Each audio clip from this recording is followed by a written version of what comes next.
Olá, boa tarde. Nós estamos aqui desenvolvendo, tentando aqui ver como que vai ser a melhor forma para a gente retornar com a nossa live que estávamos apresentando junto à Casa Plural. Então eu estou aguardando o Salviano aqui. Olá, olá, vocês que estão entrando. Nós vamos tentar puxar daqui a própria Casa Plural de Tupaciguara, porque no contrário, e aí se eu fizer daqui do Literaturas, também estará disponível.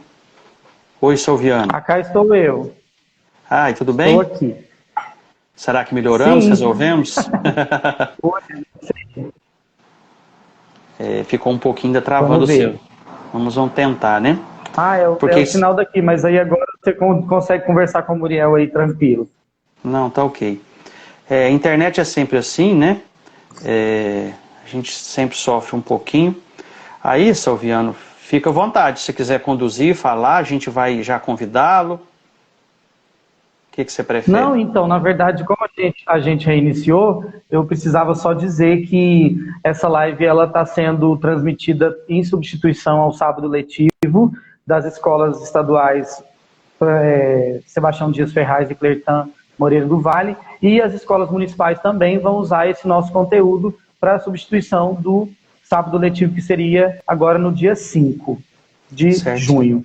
Acho que só isso. A outra introdução, acho que todo mundo ouviu, então acho que agora não compensa também a gente refazer, porque, né, senão a gente demora demais.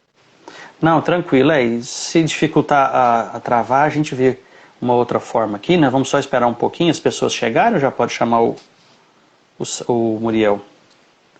Melhorou bastante, viu, Silviano? Sim, é o meu sinal aqui que ele não estava ajudando, mas é isso aí. Uhum. Agora as pessoas vão ver que a Casa Plural está ao vivo de novo e elas voltam para cá. Você prefere que a gente chame, então? Boa noite, Acho que você pode chamar. Já quase todo mundo que estava já chegou, já temos 145 pessoas, a gente estava em 199, então a maioria já está aí. Ótimo, então. Então eu vou chamar o Muriel aqui para completar o nosso trio. Vamos aguardar aí, Muriel, se você quiser. Achei o Muriel aqui. Convidar. Será tranquilo. Vamos aguardar o nosso amigo Muriel, então. Aceitar. Olá. Oi, Muriel. Olá, gente. Boa noite para todo mundo. Tudo bem? Estão me ouvindo bem? Sim, estamos te ouvindo muito bem. Te vendo também. Tranquilo. Boa noite. Tudo jóia, né? Boa noite. Tudo bem. Que bom, então.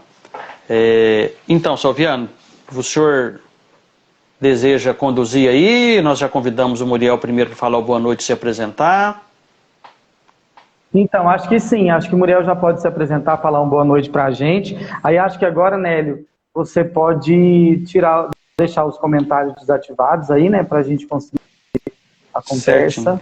Mas certíssimo. E assim, desde já, gente, desculpas se a gente não conseguir, por conta dessa nossa interação aqui, deixar o comentário aberto, falar com todo mundo. Seria legal que a gente tivesse espaço para responder as perguntas que viessem da galera que está assistindo, mas infelizmente o nosso tempo é curto. A gente pensou num roteiro de coisas que a gente acha que seriam pertinentes falar, então agradeço a atenção de vocês que estão aí nos assistindo e peço encarecidamente que me desculpem pela desativação dos comentários, mas eu acho que vai ser um conteúdo que vocês vão gostar.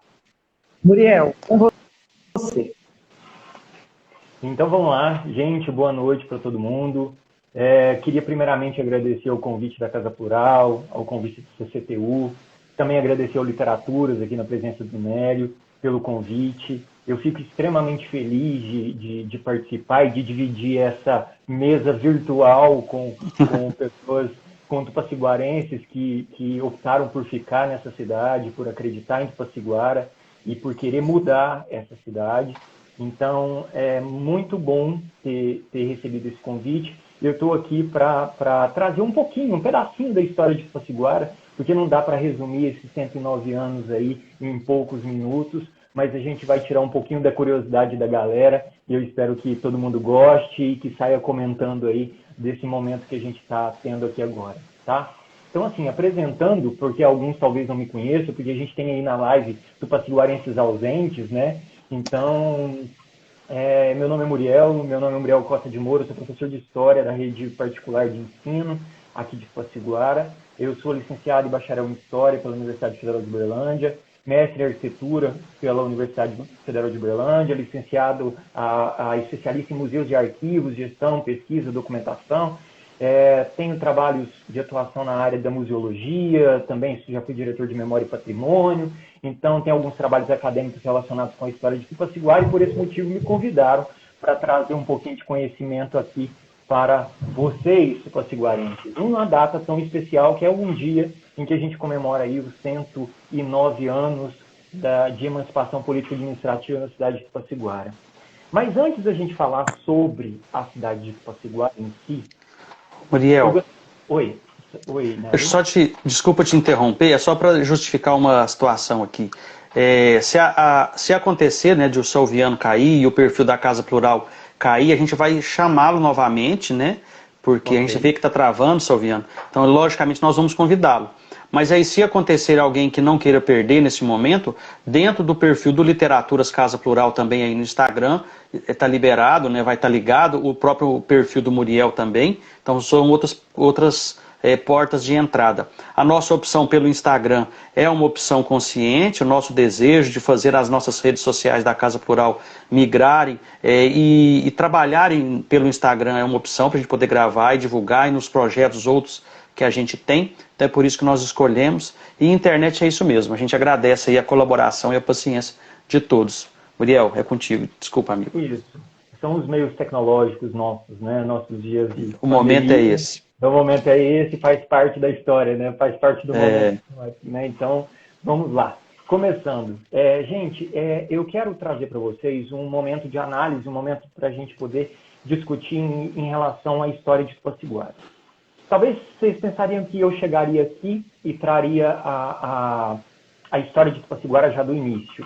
Não, mas eu trouxe um momento para a gente poder discutir, para a gente fazer uma discussão histórica mais profunda, para a gente ir muito além de tijolos, de quarteirões, de casas, muito além de ruas, porque além de tudo isso, Tupaciguara é gente, né? Tupaciguara são pessoas. Então, somos muito além do que estruturas urbanas, né? Nós somos estruturas humanas. Então, estruturas humanas de ontem, de hoje, ligadas pelo tempo. Então, além de tudo isso, nós somos uma estrutura humana. Então, no meio dessa construção urbana e humana, a gente tem a construção da nossa identidade.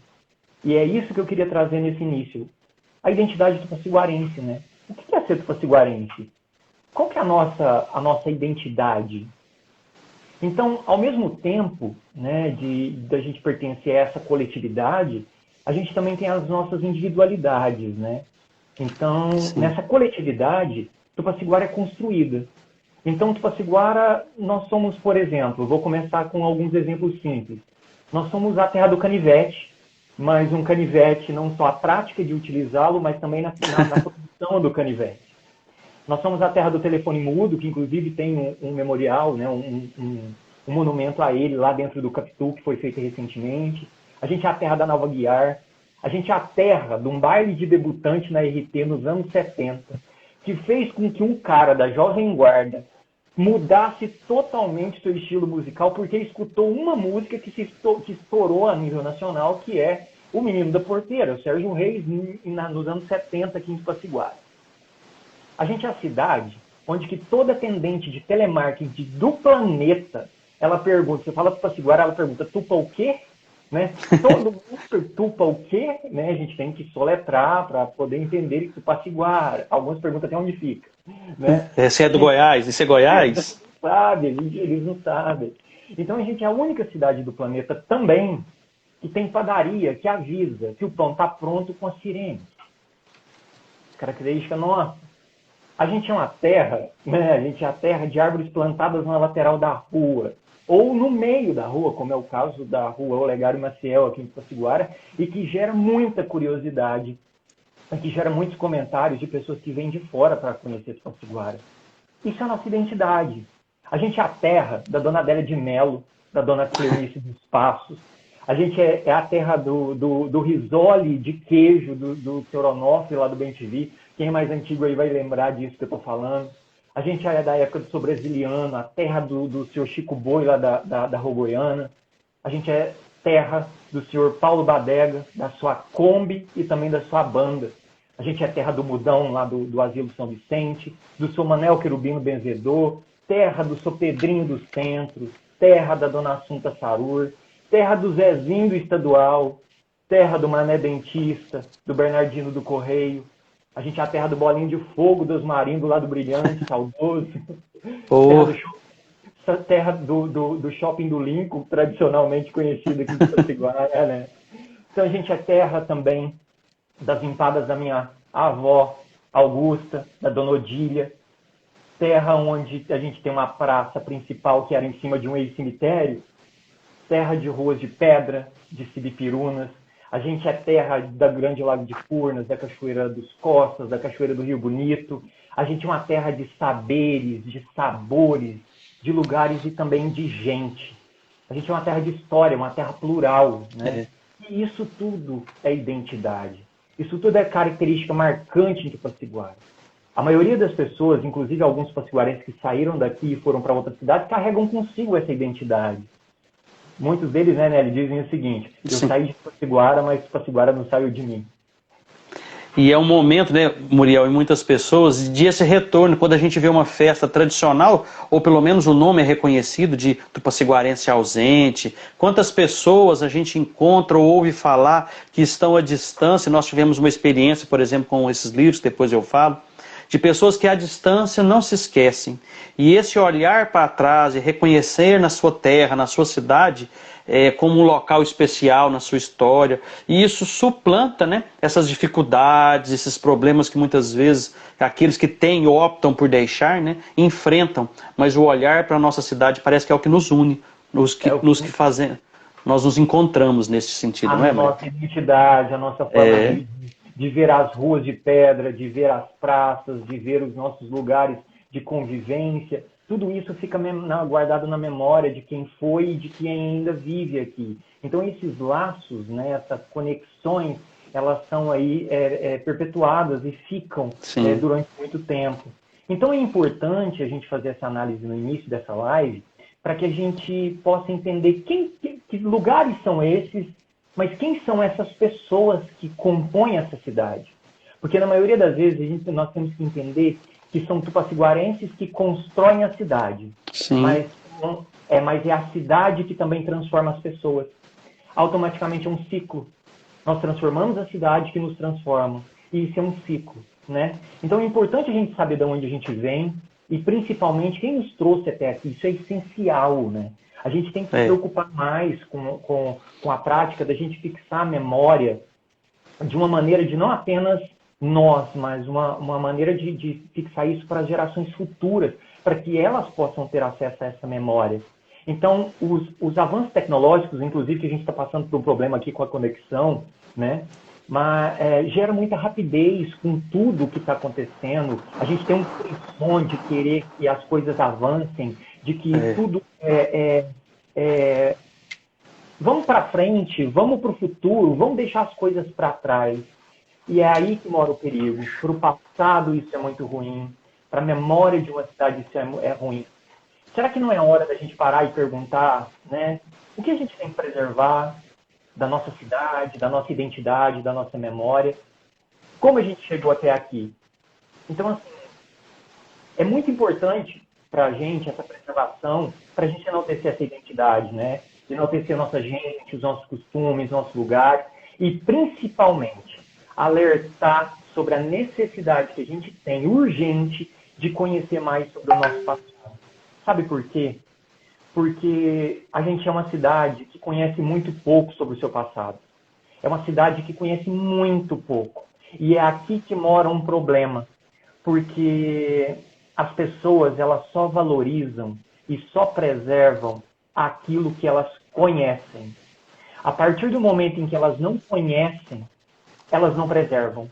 E aqui nós temos muitos problemas em relação à preservação, né? Por isso, Sim. tantas ruas de pedra que foram asfaltadas, tantas árvores que foram cortadas, tantas casas que são demolidas, casas antigas que são demolidas e que vão para... Que dói, não? Que dói demais a gente passar por uma rua e pensar, porque uma coisa, Muriel, eu estou falando da minha experiência, mas eu sei como historiador, como mestre você sabe mais, uma coisa é a gente reconhecer que há 30 anos se destruiu algo, que há 50 anos algo caiu. Outra coisa é saber que há casas, há ruas, há momentos históricos presentes hoje que estão sendo destruídos. Isso dói, isso incomoda mais, não é? E que poderiam ter, as pessoas do futuro terem a oportunidade de presenciar, de vivenciar tudo isso que nós temos hoje. Então, quando eu passo próximo de uma casa histórica e que eu vejo que ela acabou de um amontoado de memórias, ela se torna um amontoado de tijolos numa caçamba, isso é muito triste para um historiador. Isso é muito triste para a cidade, que perde muito da sua identidade e da sua história, né? Então, assim, tantas praças que também são modificadas, isso a gente tem que parar para pensar que não é engessar uma cidade para que ela não seja modificada, mas é para que ela possa progredir respeitando o seu passado e esses monumentos, e esses lugares, né?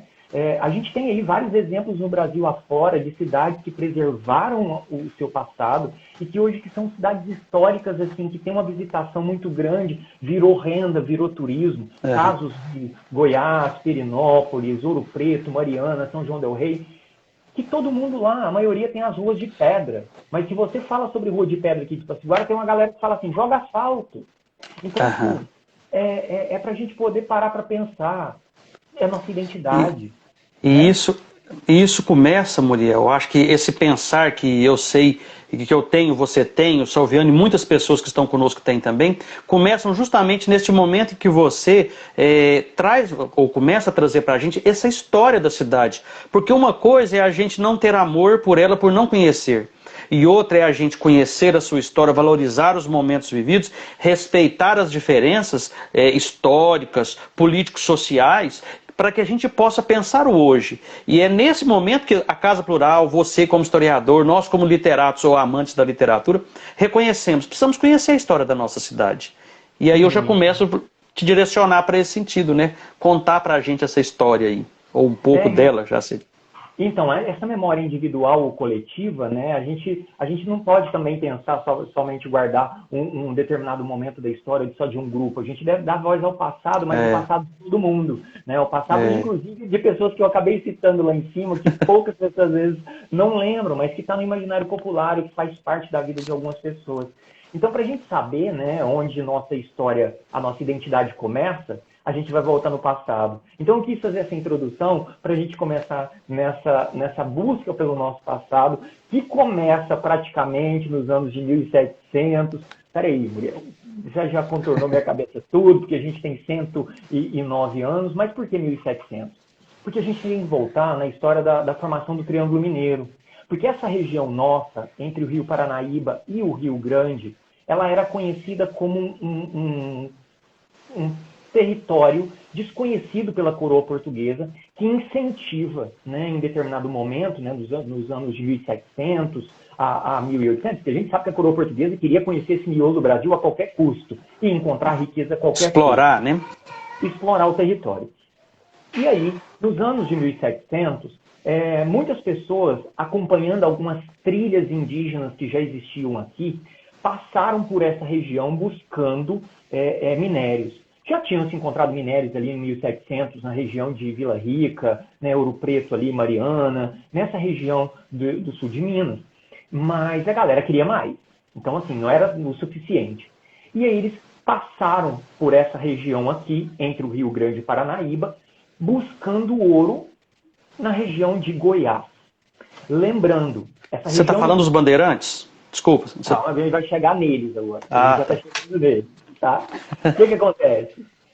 A coroa portuguesa incentivou esse reconhecimento territorial. Isso é uma política, inclusive, do Marquês de Pombal, que dizia que a civilização, né, a população brasileira, naquele caso de portuguesa que morava aqui, ela deveria civilizar e povoar o interior da colônia. E é aí que começa a busca por esses minérios. E eles vão encontrar, vou resumir, eles vão encontrar minérios lá em Goiás, na região onde hoje é Goiás Velho, né? Não é, o pessoal lá me corrige, por favor, não é Goiás Velho, cidade de Goiás, cidade de Cora Coralina. E encontraram, né, o Bartolomeu Bueno, o Bartolomeu pai, porque tem o Bartolomeu pai e o filho, os dois, encontrou ouro lá. E aqui ficou como uma trilha que ligava São Paulo a Goiás. E é nessa trilha, Nélio, que passava por aqui, porque o Triângulo Mineiro primeiramente pertenceu a São Paulo e depois de um tempo pertencia a Goiás. O Triangulão pertencia a Minas. E houve uma modificação. Escassez do ouro lá em Ouro Preto, diminuiu encontraram menos ouro, a coroa portuguesa começou a cobrar mais impostos, a questão da derrama, e muita gente começou a migrar para essa região aqui. E o Triângulo Mineiro foi anexado a Minas Gerais, tirando de Goiás. Mas as trilhas continuavam. E é nessa trilha por onde vão surgir os primeiros povoados, porque os bandeirantes, tropeiros, monçoeiros vão entrar, e alguns conhecidos como geralistas também vão começar a passar por aqui e formar os pequenos núcleos urbanos. Se encontrou minério na região onde hoje agora fugiu o nome da cabeça, daqui a pouquinho eu vou falar sobre, próximo de Sacramento, né, Desemboque. Encontrou o ouro na região de Desemboque, e aí vieram subindo, dando origem aos primeiros núcleos aqui em volta do garimpo, mas também trazendo gado para essa região. Como Goiás já tinha um certo povoamento pelo ciclo do ouro, né, nos anos de 1800, essa região começou a ter núcleos urbanos mais efetivos. Aí surge Uberaba, né, vão surgir São Pedro do Berabinho, Uberlândia, Indianópolis, e a galera vai achar diamante aqui também, na região de Estrela do Sul, ali no Córrego Bagagem, onde se encontrou o maior diamante do Brasil, né, e o mais famoso deles, o diamante Estrela do Sul. E vão surgir outros pequenos povoados na busca por minério. E essa galera começa a fazer o caminho inverso de Goiás. Antes iam para Goiás, agora vão começar a vir de Goiás para poder procurar minério aqui na nossa região. A maioria dessa galera que veio para cá era da região de Niquelândia, onde era a antiga Muquem. E a galera de lá, né, era a maioria devota de Nossa Senhora da Badia. Todo mundo lá, a maioria tinha uma devoção a Nossa Senhora da Badia muito grande. E é eles que vão vir para cá. E se dividiram em grupos, porque houve uma divisão em meados do século XIX de algumas terras, alguns quinhões de terra por aqui. E essas famílias vão se assentar em lugares por aqui. Por exemplo, em torno da fé a Nossa Senhora da Badia. Vou te dar alguns exemplos. Certo. A Badia dos Prados, a Santa Padroeira Nossa Senhora da Badia. Romaria, a Padroeira Nossa Senhora da Badia. Né? Tupaciguara, a Padroeira Nossa Senhora da Badia. Essa galera veio de lá para cá já com essa devoção. Né? E quem são esses goianos que vieram para cá? Né? Aí a gente... Olá, Salviano, seja bem-vindo. Salviano? Ele está tentando. Nós estamos tentando ali resgatá-lo das profundezas da internet. Mas pode seguir, Muriel. Se der certo, a gente começa com ele. Eu vou continuando. Então, essa vinda dos goianos para essa região, não só pela questão do minério, aqui em Tupaciguara nem tanto pela questão do minério, mas essa região ela foi dividida em quinhões, ou antigamente as sesmarias, e foram divididas para alguns grupos de pessoas para povoar com incentivo do governo. No século XIX, o governo incentivava esse povoamento aqui dessa região. E é nesse momento que um grupo de pessoas vai chegar aqui nessa região onde nós moramos hoje. Eles vão fixar morada, vão fixar morada, próximo aqui do córrego, aqui abaixo da nossa igreja matriz. E aí vem uma questão bem curiosa, que isso é um erro histórico que foi passado. Não é um erro, mas é porque houve uma seleção aí na história sobre a questão do nome de Dona Maria Teixeira. Ela tem uma importância muito grande para a história de Tupaciguara. Mas quando no ensino fundamental se falava Dona Maria Teixeira, os professores do ensino fundamental, a gente achava que ela brotou no meio de um pé de lobeira, que começou a surgir a cidade aqui, e que do nada a cidade surgiu. E não foi assim. Veio um grupo de pessoas para cá, Dona Maria Teixeira estava no meio desse grupo. Inclusive, o seu marido, o senhor Manuel Pereira da Silva. E o senhor Manuel era o que coordenava ali as ações para vir para cá. Muitas pessoas me perguntam, Muriel, tem referências, tem documentos, tem fontes? Infelizmente, não se encontrou nenhum documento de Dona Maria Teixeira e da família. O que nós temos são relatos orais. Muitos deles estão, alguns documentados na Igreja do Tombo, na Igreja Matriz. Infelizmente, o primeiro livro da Igreja do Tombo, ele pegou fogo, né, que era o documento inicial do surgimento da cidade. Mas aí, Muriel, para frente. Oi, diga, Nery. Não, você me desculpe, mas eu preciso te fazer umas perguntas que você já mudou uma visão que eu tinha, porque Diga. você me trouxe informações aí que eu queria que você só reforçasse, ver se eu entendi bem. Porque a gente nasce num mundo que a gente acha que tudo é muito simples, né? Descer e subir é uma coisa que a gente acha que todo mundo enxerga igual e de fato não é igual para todo mundo, depende do seu ponto de referência. Você disse, e a minha ilusão anterior era o contrário, de que essa turma, né? Vou falar da turma, Dona Maria Teixeira, o Sr. Manuel e essa turma, vieram então de Goiás. Porque na ilusão anterior, eu tinha que eles estavam descendo, como se estivéssemos descendo a Rua Bueno Brandão, estão descendo indo a Goiás. Porque a gente sabe que o caminho para o Goiás era aquele ali, né? A estrada antiga. Então a ilusão que eu tinha, nós estávamos descendo, a história começa descendo. E não, ela começa voltando então, né? Vindo de Goiás e por aquela região daquele córrego que você está citando. É um esclarecimento que eu acho.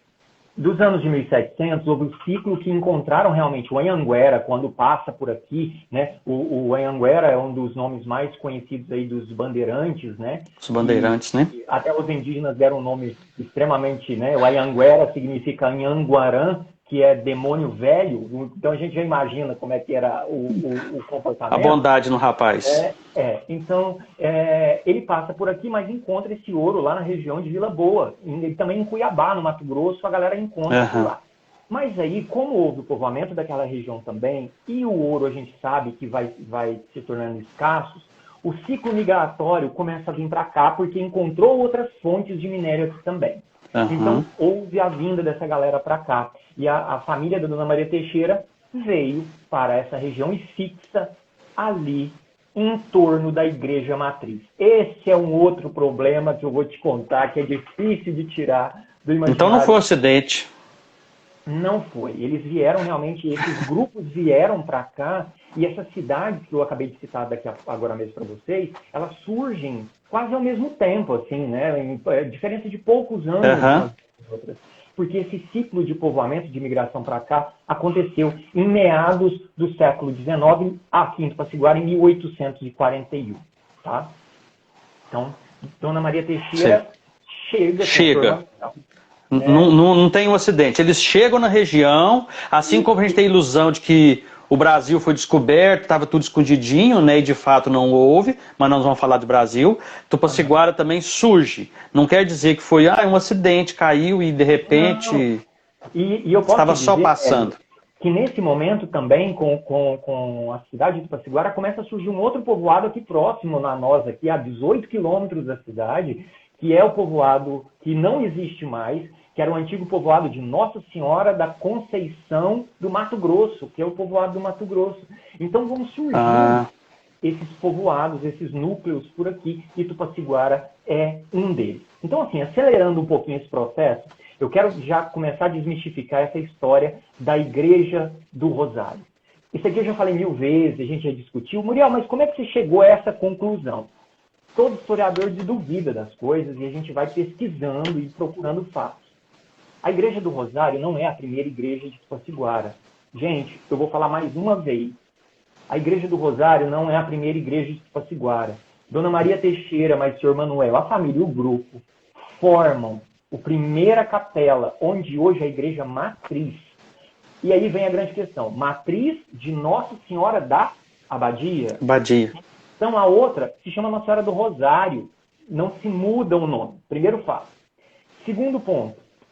Existem fontes escritas no livro do Tombo que fala sobre a construção da Igreja Matriz. Terceiro ponto, a fotografia, tanto da antiga Igreja Matriz quanto da Igreja do Rosário. O estilo arquitetônico é diferente. E nós temos a fotografia da construção da Igreja do Rosário nos anos 20. Então, isso são fontes que comprovam que essa história sobre o bairro goiano, ele é posterior. Tupaciguara se forma em volta da Igreja Matriz e no adro da Igreja Matriz. Entendido? Muriel, então você vai explicar para a gente uma coisa.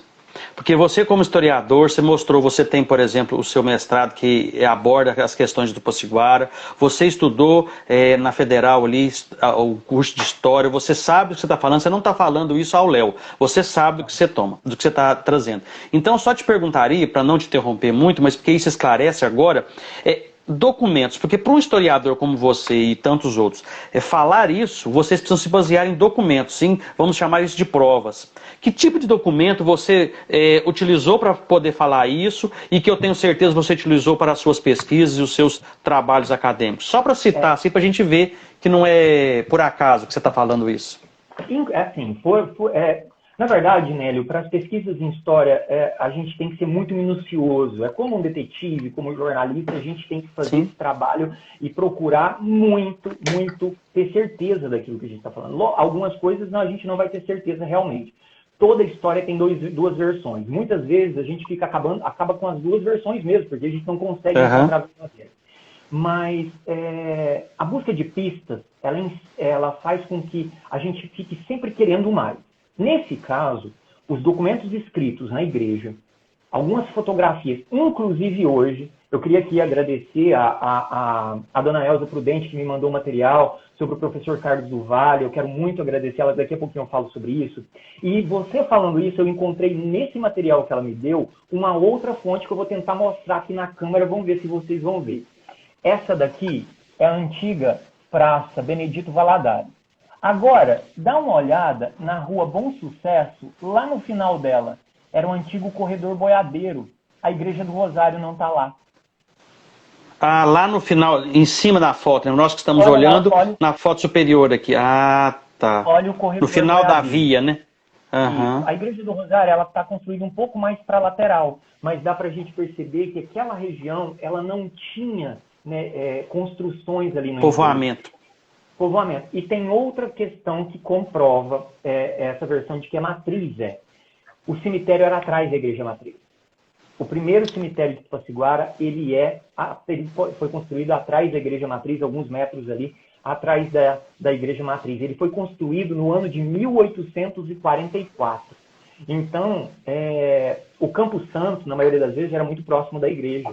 Então, isso também é uma outra fonte, um outro detalhe que comprova aí essa versão, né? E o estilo arquitetônico dela, as fotografias. Então, a gente sempre usa fotografias, fontes textuais.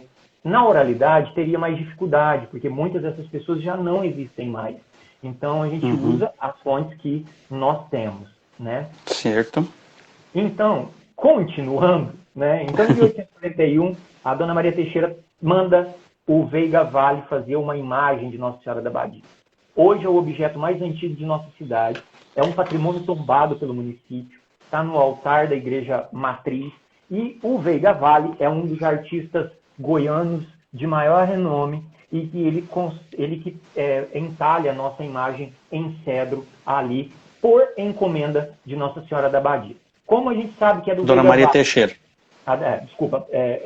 Dona Maria Teixeira. Por que ela é do Veiga Vale? Porque veio algumas pessoas, a gente convidou na época, quando trabalhava na época da prefeitura, algumas pessoas que fizeram análise e interpretaram, porque a assinatura da mão, as assinaturas do Veiga Vale nas obras, ele assinava a mão das suas imagens com 2 Vs assim. Os dedos do meio eram unidos. A imagem de Nossa Senhora da Badia aqui de Tupaciguara, ela segura o menino Jesus com 2 Vs, que é a assinatura do Olha artista. Olha então, só. É do Veiga Vale. Então são esses detalhes que Artista é o artista, historiador né? também vai pegando essas pistas e analisando para a gente poder montar. Então a Maria Teixeira traz essa imagem, né, talhada em cedro, e nessa vinda a capela rústica já estava construída, uma capela rústica, né? Então é nessa capela rústica em 1842, é que o padre Joaquim de Souza Neiva, ele vai trazendo os paramentos e a carroça tomba, e aí a gente sabe daquela história de que vira tudo e a imagem não quebra. Que é aquele momento em que ele diz, nossa, ó, que bom sucesso. E aí surge aí ele, o padre Joaquim de Souza Neiva, que diz, né, dá ao povo que morava aqui a ideia de dar o nome dessa região de Abadia, em homenagem à padroeira, do Bom Sucesso, por causa desse episódio em 1842. Isso. Então, continuando, né, era uma vila. Era uma vila, uma pequena vila.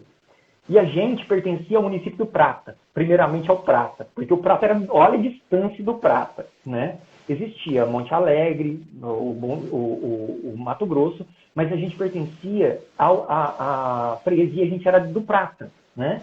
Então, em 1861, o Tupaci Guará vai sendo elevado, né? Alguns níveis, assim. Quando tem padre morando aqui, ou depois, quando deixa de ser freguesia, em 1861, o Tupaci Guará deixa de ser freguesia e passa agora, cogita-se a hipótese da gente pertencer ao Mato Grosso, mas deixa de pertencer ao Mato Grosso e vai pertencer a Monte Alegre de Minas.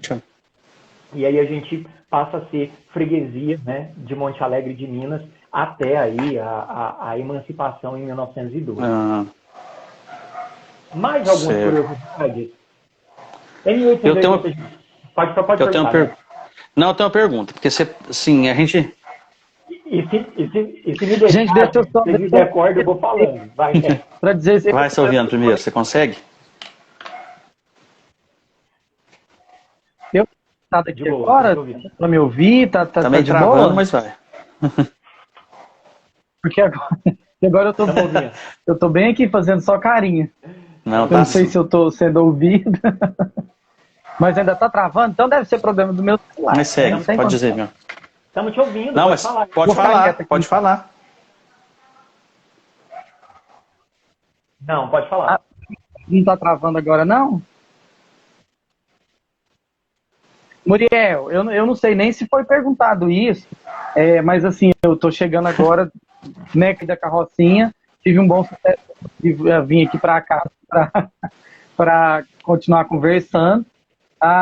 Foi perguntado, e assim, é uma dúvida que muitas pessoas me perguntaram, eu abri sugestões para quem quisesse fazer algumas perguntas, perguntar.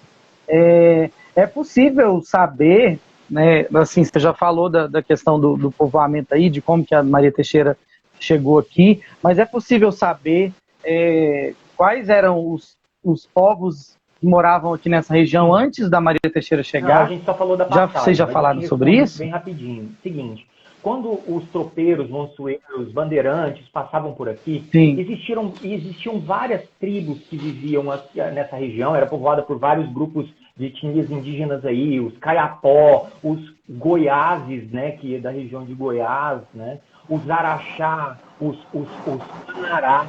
Então, assim, eram vários grupos. E conforme o governo português incentivava a vinda desses grupos para cá, os que resistiam eram exterminados e os que não resistiam, eles eram inseridos, catequizados, os jesuítas aí, a gente sabe que os jesuítas faziam esse papel, mas nesse momento da história, os jesuítas, mais o governo, inclusive o Marquês de Pombal, é o que expulsa os jesuítas daqui, a gente tem um momento em que há um embate entre os bandeirantes que queriam procurar os escravos fugidos no meio da mata também e aprisionar indígenas, porque os jesuítas não permitiam o aprisionamento dos indígenas, eles catequizavam. Então, os que resistiram foram mortos. E alguns que acabaram embrenhando na mata foram sobrevivendo aí. Mas nós temos vestígios históricos, vestígios líticos, e inclusive em Tupaci Guará foi encontrado, lá no Museu Municipal tem esse material, de 3.500 anos. Então, assim, é bem anterior. Então, essa região sempre foi povoada por vários grupos aí, nômades ou seminômades.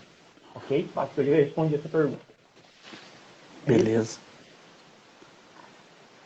É sim, né, Salves? Sim. E aí, esse trabalho de extermínio aí, ele foi bem feito mesmo, né? Porque a gente sabe dos indígenas na nossa região só se a gente perguntar para o professor de história, porque a gente não tem evidências, né, de pessoas que que são descendentes e que dizem, ó, nós somos descendentes de indígena e tal. Então, assim, até para a própria escola, essa pesquisa sobre a cultura indígena e a etnia é complicado para a gente dar exemplos mais próximos da nossa realidade, né? Mas acho que é isso mesmo, a dúvida era esse processo, né, que não aconteceu só aqui na nossa região, foi no Brasil todo. Primeiramente, quando os portugueses chegam, começa pelo litoral, depois do litoral eles vêm aqui para essa região. Ah, e lembrando, eu não falei para o Nery, mas para todo mundo que está aqui, essa região entre o Rio Paranaíba e o Rio Grande era conhecida como Sertão da Farinha Podre, tá? Eu ia te perguntar. Os bandeirantes passavam por aqui, os tropeiros e tal, e largavam as farinhas penduradas nas árvores, e essas farinhas, muitas vezes, eles saíam correndo e largavam essas farinhas aí. E como era uma trilha de passagem, que foram surgindo vários povoados, a galera que vinha atrás foi encontrando sacos de farinha pendurados, e ficou conhecido aí, e esse saco de farinha podre, ficou conhecido. Não, eu estava lá para as bandas do sertão da farinha podre. Então, a gente tem aí essa nomenclatura por causa desse episódio aí do desbravamento dessa região aqui, tá? Então, pode continuar? Segue. Então, vamos lá. Segue aí, Muriel. Para a gente ir nessa linha cronológica aqui, né? Você agora só vai ter a primeira banda em 1880. Aí vem um episódio, porque nós estamos falando aqui de 1841 até 1889, a gente tem aí o Brasil Dom Pedro II, né? Então, o governo de Dom Pedro II, ele colocava pessoas específicas para coordenar as regiões, mas aqui não tinha uma coordenação específica tão rígida. Eram as pessoas locais mesmo que faziam esse controle político, social, né? Tanto que, em 1889, com a proclamação da República, que Tupaciguara passa a ter o primeiro cartório de paz, né? Porque aí é uma separação entre Estado e Igreja, que a gente já viu, e também o primeiro cartório de registros. O povoado do Mato Grosso também vai ter. E o povoado do Mato Grosso, que fica aqui próximo da Bioenergética Aroeira, era a ligação que tinha que passar por lá para chegar até São Pedro do Berabinha, que era Uberlândia. Uberlândia. No ano de 1900, no dia 1º de novembro de 1900, é inaugurado o segundo cemitério. Os mortos aqui de Tupaciguara, naquela época, não tinham muito descanso. Tirou o cemitério e levou para outro lugar. Então, levou para outro lugar, que era para a saída da cidade, né? E rezava uma lenda de que a porta da igreja que dava o norte para a cidade. Mas para Tupaciguara isso foi o contrário. A cidade se desenvolveu atrás da igreja. E aí o cemitério construído a 500 metros da igreja aí, eles achavam que seria a parte extrema ali da cidade que vai crescer, né? E ela vai crescer, a gente sabe o que vai acontecer depois. Então, Muriel, mas esclarece aí para as pessoas, né? Esse deslocamento do cemitério que estava atrás da igreja matriz, sobe e vai para a praça do Estadual, onde eu já nem todo mundo sabe. A praça Sebastião do Estadual. A praça João de Barros Ferreira. João de Barros Ferreira, né? Do lado do Colégio Estadual. E aí, isso vai acontecer agora, né? Lembrando que até esse momento, até os anos de 1900, Tupaciguara não tinha farmácia, médico não existia. Médico era só na cidade vizinha. Se alguém passasse mal, eram os raizeiros, eram as pessoas que faziam ali benzição, tinha que pegar tudo que existia aqui na cidade. Parteiras e tudo era muito precário. Até que em 1910 é que vai ter a primeira farmácia. Depois, para ter a primeira clínica com médico aqui, a gente só vai ter nos anos do finalzinho dos anos 10, início dos anos 20. Então, o policiamento era feito pelo próprio povo. A população é que policiava tudo. Não existia um órgão para fiscalizar a cidade até os anos 20. Ô, Muriel, mas isso aí é tão engraçado você falando isso, você me desculpa te incomodar aí, te interromper, mas esse relato que você está dando, né, lógico, não é só em Tupaciguara que isso aconteceu, né, é em todos os locais, você pega na literatura, é uma forma muito tranquila para a gente perceber isso. Existe um livro do Jorge Amado chamado Tocaia Grande, Se virou novela, série, enfim, eu não assisti, mas o livro é uma lasca de livro, assim, não tá longe, não até mostrava. E ele vai justamente mostrar um pouco na literatura, na ficção, né? E eu me esqueci qual que é o nome da cidade, que depois até vira Tocaia Grande, eu acho, mas o início da cidade, que era isso aí, nasce praticamente de um agrupamento, uma curvinha que tinha no rio e fincou uma vendinha ali e aquilo se transforma. E esse movimento, né, de crescimento, olha, agora tem uma farmácia, a outra pessoa vem aqui e é o médico do momento, que também não tinha formação, depois é o boticário, né, o dono, aquele que vende, o raizeiro, e aquilo se transforma. Então nesse livro você me fez lembrando do jeito que você contou, esse relato do livro Tocaia Grande, que é desse jeitinho lá no livro, né? Começa do nada, de repente o livro a cidade chegou, tá pronto, é uma cidade. Por quê? Porque, na verdade, Itapaciguara é o Brasil naquele momento. Esse Brasil que está sendo formado num lugar que até então estava sendo explorado, que estava sendo transformado, porque essa região nossa aqui do Cerrado era uma região que muitas pessoas não queriam vir para cá. Então, esses primeiros grupos, esses primeiros conglomerados urbanos tiveram que se virar da maneira como dava, né? Do jeito que dava. Então, a gente está vendo aí a dificuldade, os passos, mas a cidade está evoluindo. Nélio, não tinha água encanada. Tinha pessoas específicas aqui em Itapaciguara, até o início dos anos de 1900, aí, que levavam barris de água e mulas para vender na porta das casas, porque não tinha água encanada, para não ter que ir lá no córrego buscar, porque ficava um pouco mais distante. Ou a galera pegava lá o seu cavalo, sua mula e buscava água lá no córrego. Não tinha E o córrego é o córrego do Poção ali, né? Lá embaixo, porque hoje o córrego do Poção passa por aqui, eu moro perto dele, né? E a gente sabe o que acontece. Mas era o córrego que tinha. E esses primeiros conglomerados sempre se desenvolveram próximos de córregos, né? Então o nosso está aqui próximo também. Então não tinha energia elétrica, não tinha água encanada, não tinha matador municipal, as pessoas matavam os animais no quintal de casa e levavam para vender em qualquer lugar. Então não existia uma organização. As coisas funcionavam da maneira como deveria funcionar ali na precariedade que era dos acessos de estrada e assim por diante. Então o município de Abadia do Bom Sucesso, ele vai ser criado, presta atenção, é outro erro aí. Esse daqui eu acho que a maioria não sabe, porque eu não contei na live anterior, sabia? Eu não sabe dessa também. O município de Itapaciguara... Não, o quê? Você falou o município de Itapaciguara, a gente comemora no dia 1º de junho, né? O nascimento aí da cidade, tem uma situação. Mas não. Sim. A cidade de Itapaciguara, ela é emancipada no dia 30 de agosto de 1911. Um ano antes. Então, peraí. Muriel, me explica esse negócio aí, que agora você confundiu minha cabeça inteira. É porque, naquela época, a lei foi votada. Não está errado. Tudo errado, você vai tudo entender errado. por que não está errado. Está certo, mas não está. Porque em 1911 foi decretada a lei com auxílio. Aí eu vou falar agora do Brasil e Estado de Minas. Quem era o presidente do Brasil nessa época? O Marechal Hermes da Fonseca. Então, eu já estou dando um ponto. O presidente estadual, né, o que coordenava o estado de Minas Gerais, era o senhor Júlio Bueno Brandão. O nome da rua. Pega o nome da principal rua, Júlio Bueno Brandão. Era o governador do estado. E aí, a galera aqui de Itapaciguara, que queria um processo emancipatório, queria se tornar uma cidade, pressionam o governo, né, e fazem ali a manifestação. E no dia 30 de agosto de 1911, eles ganham o direito de se tornar município. 11. Aí, organizaram, e eu vou até pedir, eu não sei se você está na sua casa, Salviano, mas você tem aquela foto daquela construção que você me mostrou mais cedo? Pega ela aí.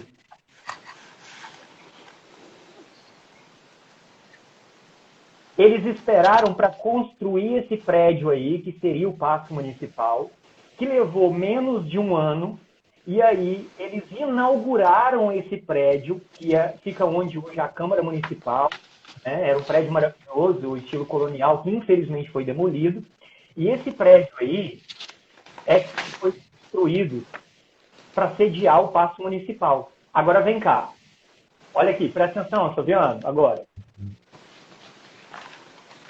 Só no dia 1º de junho, é que vai ser eleita a primeira Câmara e o primeiro prefeito. Então, por esse motivo, quando tem a primeira Câmara e o primeiro prefeito, que a gente tem aí o dia que é comemorado o aniversário da cidade, que é comemorado o início da cidade, né? Então, quem era o primeiro prefeito de Tupaciguara? Coronel Joaquim Mendes de Carvalho. Os nomes? Coronel Joaquim Mendes. Então, aqui é um retrato do Brasil também, 1912. Coronel Joaquim de Carvalho. Pode falar, Silvio. Só uma coisa, então. Aí, construíram esse prédio depois do 30 de agosto lá, e aí esse prédio que foi a primeira prédio público, né? Assim, a gente vamos dizer assim, que é o Paço Municipal, né? Ele foi construído aí no dia inaugurado. E infelizmente ele não existe mais, onde hoje era o antigo fórum, onde hoje é a Câmara. Era naquele lugar, na esquina. E aí eu vou falar outros nomes aqui, só para vocês entenderem como é que era a estrutura política do município em 12. Prefeito Coronel Joaquim Mendes. Vereadores, Coronel Ovidio Cunha. Cônego Teófilo José de Paiva, religião aí também. Antônio Mota Soares, Marculino de Fonseca Mamede, Quintiliano José da Siqueira e João José de Santana. Uma elite tupaciguarense queria coordenar os rumos do Brasil aí, os rumos de Tupaciguara no período do Hermes da Fonseca e do Júlio Brandão. Essa mistura Brasil com Tupaciguara dá certo aqui nesse momento, tá? E aí, em 13 foi criada algumas escolas separadas, masculino e feminino. Primeiro cinema também em 1913. A chegada do primeiro automóvel foi em 1914. Em 15 foi criado o primeiro clube de diversões, aqui Silviano para você, foi criado o primeiro clube teatral e recreativo César Gastão, liderado pelo senhor Longino Teixeira. Em 17 foi criado o primeiro consultório médico. Em 22 o grupo escolar Arthur Bernardes ali vai iniciar os processos. E só em 1923 é que o município de Abadia do Bom Sucesso vai mudar o nome para Tupaciguara. Tupã, Ciguarã, Morada da Mãe de Deus ou Terra da Mãe de Deus. Teve uma eleição para escolher alguns nomes, todos eles envolvendo o nome de Nossa Senhora da Abadia, e o nome escolhido foi Tupaciguara, em homenagem aos indígenas que moravam aqui. Mas na maneira municipal, o que nós temos? O latim, que é a língua predominante da época. Entendeu? Então a gente tem também assim, essa disputa, né, de escolher o nome, mas na bandeira a gente coloca o latim. Né? É engraçado, né, Muriel? É engraçado porque... Já vamos começar um movimento. Já vamos começar o movimento para trazer as duas traduções, em latim e em tupi. Elas têm relação com essa devoção mariana na cidade de Tupaciguara, né? Então, só para finalizar esse processo aqui todo, eu vou chegar até os anos 60 sobre as transformações ocorridas, mas para finalizar essa questão da discussão com a igreja matriz. A antiga igreja matriz nossa, ela foi demolida. Ela foi demolida, totalmente demolida, para construir a nova. Nos anos de 1940 foi demolida. Enquanto isso, se rezava missa na Igreja do Rosário. E é aí que todo mundo ficou na cabeça que a Igreja do Rosário era a primeira. Não. A Igreja do Rosário hoje ela é a mais antiga, mas a primeira foi demolida. E ela foi construída, a nova foi construída em 1955, em estilo neogótico, e a que nós temos hoje em Portugal. Pergunta. Oi. Muriel, vamos então só fazer uma coisa. A gente tem um grande grupo de estudantes que estão nos ouvindo e nos vendo. Me ouvindo e me vendo mal, mas estão. Mas vamos fixar a informação, porque sempre quando a gente fala da Igreja do Rosário, a gente escuta assim, é a primeira igreja de Tupaciguara, mas então vamos fixar a informação. A primeira igreja de Tupaciguara foi demolida. A primeira era e aí, para manter o culto religioso... A primeira era uma capela de palha, onde era a matriz. Uma capela de palha. Depois fez... Ela foi demolida, e aí, para manter o culto religioso, construiu-se a capela do Rosário, a igrejinha do Rosário. A Senhora do Rosário, ela foi construída do outro lado do córrego. E aí, como não tinha um outro templo religioso para rezar as missas durante aquele período, a Igreja do Rosário passou a ser utilizada para ser celebrada as missas, enquanto a matriz fosse reconstruída, né, construída nova. Então ficou no imaginário da cidade de que a Igreja do Rosário era a primeira, mas não. Ela é a mais antiga, porque a nossa anterior foi demolida.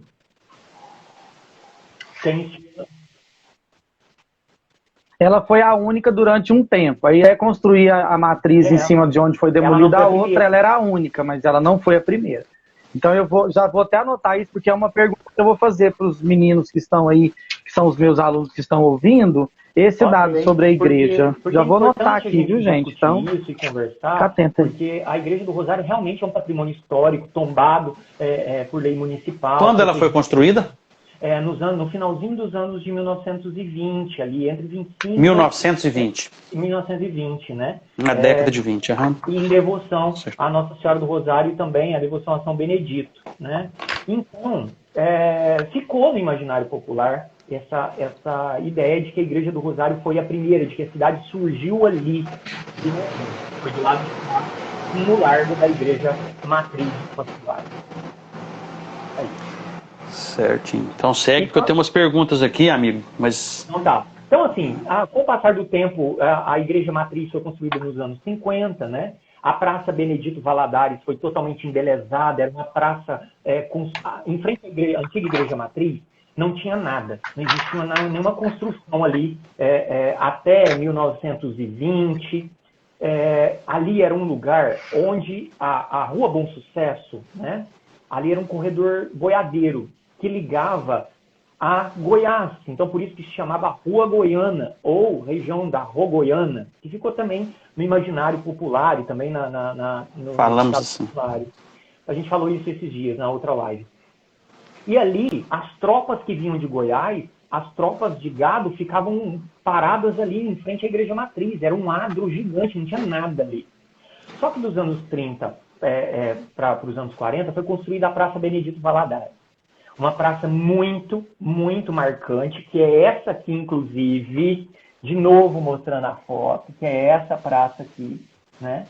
E que embelezou ali o centro da cidade. Começa o processo de urbanização. Aí vem, dos anos 30 para 40, o cinema e o rádio, por família de imigrantes. A energia elétrica começa também a vir para Tupaciguara, primeiro com a construção de uma mini-usina na Cachoeira do Rio Bonito, ali na região do Rio Bonito. Depois a CIA de Uberlândia, de energia, começa a mandar energia para cá. E aí os hábitos vão se transformando. Tupaciguara é apresentada ao cinema, é apresentada a um grande teatro e é apresentado também à radiodifusão, né? Que é o prédio onde hoje é a antiga Rádio Tupaciguara, que é um dos patrimônios mais lindos que nós temos aqui na nossa cidade. Na Rua Coronel Joaquim Mendes. Ô Muriel, Oi, eu não sei se você... eu vou te fazer 3 perguntas, aí você escolhe o jeito que você quer contar, se cabe agora ou não. Tá. 2 é por conta de... Até a gente poderia contar, porque eu vi as perguntas ali que foram feitas. A pessoa perguntou assim... quando a Dona Maria Teixeira chegou e tudo isso aconteceu, era tudo limpo aqui? Cerrado bruto. Cerrado, né? Cerrado e muita... Cerrado bruto. Como em toda a região aqui nossa. Cerrado, que a gente poderia falar que não é floresta, porque não é floresta, mas de uma mata, né? Uma mata de cerrado. Cerrado, um cerrado extremamente fechado, né? Um cerrado fechado, bem denso. Tá. Uma outra coisa, Muriel, os povoados do Bálsamo do Brilhante, algumas pessoas perguntaram ali, porque você falou do Mato Grosso, que nem existe hoje, resquícios, eu acho, né? Você pode confirmar. E esses outros povoados, igual do Bálsamo do Brilhante, você tem notícia de alguma coisa? E depois eu quero chegar na data de 1960. Então, o que acontece? O povoado do Brilhante e do Bálsamo, eles vão surgindo conforme as pessoas vão se aproximando do rio Paranaíba, né? Então, esse povoamento, né, essas pequenas fazendas vão dar origem a primeiros os conglomerados. A história do Brilhante, por exemplo, gira em torno, alguns aí, moradores do Brilhante vão falar... Tem várias correntes. Esse também é um outro ponto que eu preciso pesquisar muito sobre, que eles falaram sobre um boi muito bravo. O boi brilhante. Boi brilhante, né? E o bálsamo, ele se transforma, né? Ele se forma em torno do Centro Espírita, que é um patrimônio histórico maravilhoso que está ali no centro do bálsamo, né? E também do abrigo que foi construído lá para abrigar idosos e pessoas que tinham alguns problemas mentais também. O bálsamo foi marcante essa passagem histórica, e conforme o tempo as pessoas que moravam na cidade acabaram se aproximando desses pequenos núcleos, formando ali os povoados do Brilhante e dos Bálsamos. Lembrando que Araporã, deixa eu só confirmar aqui, Araporã vai surgir em 1938. Araporã, povoado em 38. Então tá todos aqui nesse mesmo bolo aqui, de 38 a 40, Estado Novo, Getúlio Vargas, foi esse momento aí da criação. Surgência. Isso. Certinho. Não, se você quiser seguir aí, porque a pergunta próxima que eu tenho é na década de 1960, não sei que hora que você vai chegar nela. Não, eu já cheguei na matriz em 55. Se você quiser já fazer a pergunta de 60, pode fazer. Não, porque é 60, a gente que conhece um pouco de história, eu sou o Viano, que é mais velho que eu, lembro muito bem, a gente teve a inauguração da capital federal do Brasil, é sim, Soviano, mas há uma história aqui que eu vou te perguntar, que história é essa, né? De que Tupaciguara quase foi a capital do país, quase que os presidentes vieram para essa região, isso é conversa da antiga, verdade, fato ou não? Como é que é isso, amigo? Olha, até 2010 era lenda. Até a gente 2010 quase foi cidade, isso era lenda. Sabe por quê? O que aconteceu? Eu ouvia muito como historiador nas entrevistas que eu fazia com várias pessoas idosas e tal, que muitos falavam, olha, aqui o Brilhante podia ter sido a Brasília. Essa história é muito curiosa, gente. Presta atenção nessa história, que isso aqui é muito bacana.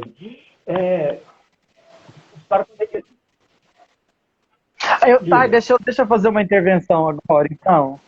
Olha que se fosse, porque a história tinha uma lenda de que o nome do Brilhante é por causa do boi muito bravo.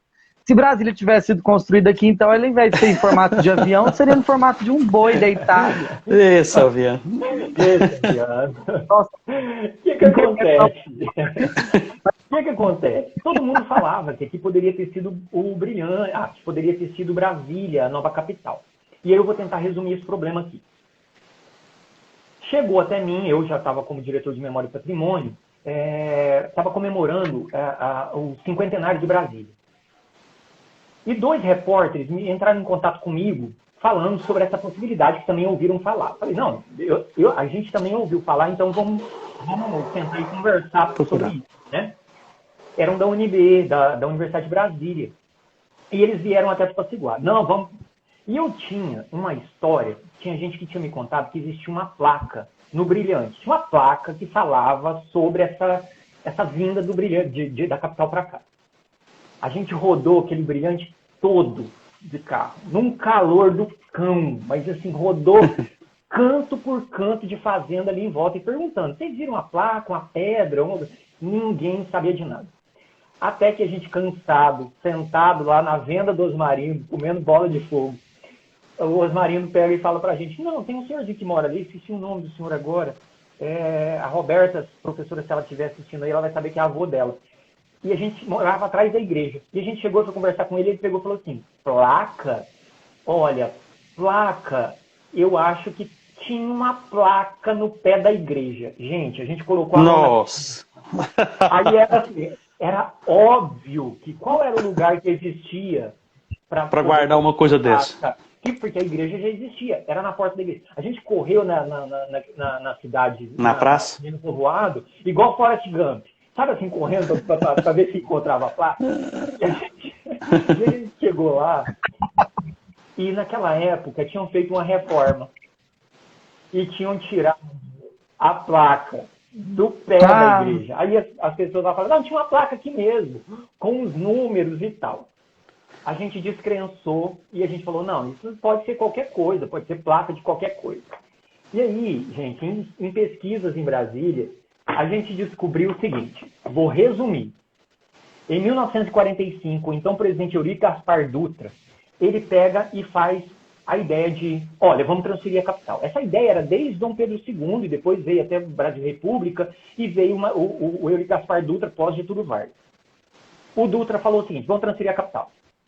A capital vai ser no centro do Brasil. Sabe quem eram os deputados na época? Juscelino Kubitschek, Israel Pinheiro, que queriam que o Triângulo Mineiro fosse o centro, porque lá estava escrito que o centro do país que deveria abrigar a capital. Aí começou uma disputa entre goianos e mineiros aí para ver para onde ia. Aí cada um vai puxar a sardinha para o seu lado, né? E o que acontece? Para não dar tanta briga, o Eurico Gaspar Dutra faz um grupo chamado Missão Poli Coelho, com 10 engenheiros e um médico que vêm para essa região fiscalizar e mapear o que tem de potencialidade, o que tem de bom e o que tem de ruim. Eles vêm aqui no Triângulo Mineiro, aqui em Sapaciguara, e vão lá, onde hoje é Brasília, e fazem um relatório. Por isso que Uberlândia fala que Brasília podia ser lá, e Tuiutaba também fala, a Araguari, porque os caras andou aqui tudo em volta. E aí eles fizeram o relatório. E em 2009 eu consegui encontrar o relatório oficial. Nossa! E esse relatório, eu vou até mostrar aqui para todo mundo. Olha aqui, ó. Conteúdo. A gente fica lendo verde. Contendo a justificação da resolução final tomada pela comissão quanto à localização do novo Distrito Federal do Brasil. E aí, eu quero mostrar para vocês, para todo mundo aqui, aí o que acontece? E aí tem a placa. A latitude, a longitude da nova... Onde ser, né? E aí, eu vou mostrar para vocês o mapa que eles fizeram, inclusive, para votação, de onde poderia ser. Olha aqui, pegava terras de Minas Gerais e também de Goiás. Bem na divisa. Deu para ver o Triângulo Mineiro? Por quê? Sim. Porque o Rio Paranaíba seria a fonte hídrica da nova capital federal. Então, assim, e aí ele entrou em votação, o que acontece? Entraram em votação, infelizmente, essa votação foi positiva para os goianos e a capital federal ali foi colocada na Constituição Federal em 1846, a nova Constituição, de que deveria ser construída no centro do país, onde hoje é Goiás. E aí vem quem? O Juscelino. E aí o Juscelino fala o seguinte, a minha meta é 50 anos em 5 e a minha proposta, a minha promessa é meu plano. Capital Federal. E aí ele já tinha a capital já votada, né, que deveria ser lá no Triângulo Mineiro. Então, quando falarem que essa nossa região, não é só Sapaciguara, essa nossa região poderia ter sido Brasília, verdadeiro, não é história... Isso é importante. Nós temos provas, tem documento, o historiador vai atrás. Inclusive, isso saiu numa matéria na UNB. Mas eu queria... Não. Placa. Então não tem placa. Não, a placa é só não, essa uma coisa placa, que achou que era alguma coisa. Poderia ser a marca, nós não sabemos, porque ela foi tirada, porque houve uma reforma e tiraram a placa. Supostamente era uma placa com latitude e longitude, por isso que as senhorinhas lá falavam, era uma placa que tinha uns riscos e uns números. E aí o que acontece? Seria a latitude e longitude da pesquisa. Da localização. E aonde que eles iriam colocar essa placa? No pé da igreja. O local mais seguro. Era o local mais seguro. Entendeu? Então é uma história bem curiosa aí que foi 2 anos, 1 ano e pouco de pesquisa aí para poder encontrar tudo isso. Para o trabalho de historiador é um trabalho difícil, não é qualquer coisa assim de fazer de qualquer jeito, a gente tem que vasculhar, tem que revirar muita coisa para poder encontrar. Beleza. Bom, e aí, né? Olha, nós estamos com 1 hora e alguns minutos, né? A gente já vai começar aquelas perguntinhas que estão aqui, ou ainda vamos seguir o Muriel então escutando? Se deixar o Muriel falar, a gente vai... Eu acho que abre para perguntas, então, agora já vai para as perguntas. Então, porque a gente ainda tem umas... a gente já foi fazendo algumas aqui, mas aí eu acho que agora o Nélio tem uma pergunta que está um pouco voltada para o universo da pesquisa dele também. A gente tinha preparado, né, o coitado Muriel aí para uma série de... uma sabatina, viu, Muriel? Mas... A gente faz outras lives depois. Vai ter que fazer uma série, viu? Serão poucas, não.